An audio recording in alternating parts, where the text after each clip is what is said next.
Assalamualaikum warahmatullahi wabarakatuh. Salam Pancasila, salam PPKN Asik. Apa kabar kalian hari ini para pembelajar? Semoga senantiasa diberikan kesehatan oleh Tuhan Yang Maha Esa. Amin.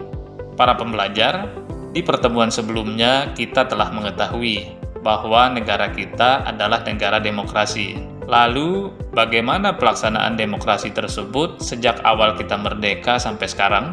Mari kita cari tahu jawabannya dalam materi kita kali ini yang berjudul Dinamika Pelaksanaan Demokrasi di Indonesia.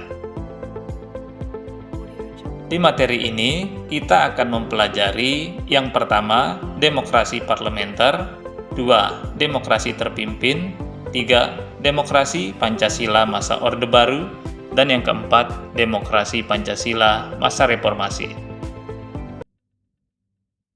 Demokrasi Pancasila masa Reformasi pada rentang waktu 1998 sampai sekarang. Konsep demokrasi Pancasila pada masa ini adalah sistem demokrasi yang didasarkan pada nilai-nilai Pancasila secara keseluruhan dan Undang-Undang Dasar Negara Republik Indonesia tahun 1945 dengan penyempurnaan dan perbaikan peraturan-peraturan yang tidak demokratis masa sebelumnya. Reformasi berarti perbaikan sistem menuju yang lebih baik. Undang-undang dasar yang digunakan pada masa ini adalah Undang-Undang Dasar Negara Republik Indonesia tahun 1945 hasil amandemen.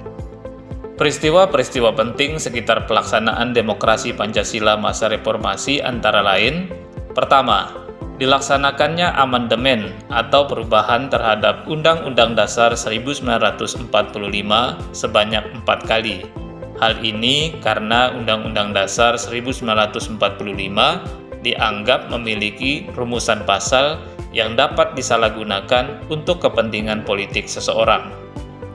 Selanjutnya, masyarakat diberi kebebasan berekspresi, berpendapat, dan berorganisasi. Kemudian pada masa ini banyak bermunculan partai politik peserta pemilu. Selanjutnya, kebebasan pers atau penyiaran tidak lagi ditekan oleh pemerintah. Pada masa ini muncul semangat anti korupsi, yaitu dengan dibentuknya Komisi Pemberantasan Korupsi atau KPK dan dirumuskan Undang-Undang Tindak Pidana Korupsi atau Undang-Undang Tipikor. Selain itu, dilaksanakan pemilu secara langsung untuk memilih presiden, wakil presiden, anggota legislatif, dan kepala daerah.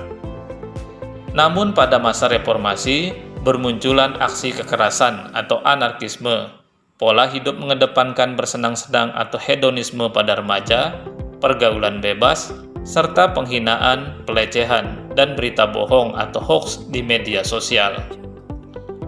Konflik antar agama, antar ras, antar golongan, serta aksi separatisme di daerah juga sering terjadi di masa ini. Lembaga-lembaga negara baru seperti Dewan Perwakilan Daerah atau DPD, Komisi Yudisial, dan Mahkamah Konstitusi dibentuk pada masa ini sebagai perwujudan tuntutan masyarakat. Masyarakat juga semakin kritis menanggapi suatu isu atau kebijakan yang dikeluarkan pemerintah.